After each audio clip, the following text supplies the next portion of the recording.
அண்டமாய் அவனியாகி அறியொணா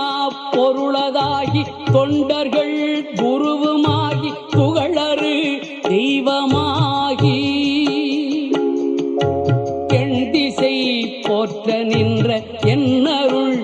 ஈசனான தென்திரள் சரவணத்தான் தினமும் என் சிரசை காக்க அண்டமாய் அவனியாகி அறியொணா பொருளதாகி தொண்டர்கள் குருவுமாகி புகழறு தெய்வமாகி எண் திசை போற்ற நின்ற என்னருள் ஈசனான தென்திரள் சரவணத்தான் தினமும் என் சிரசை காக்க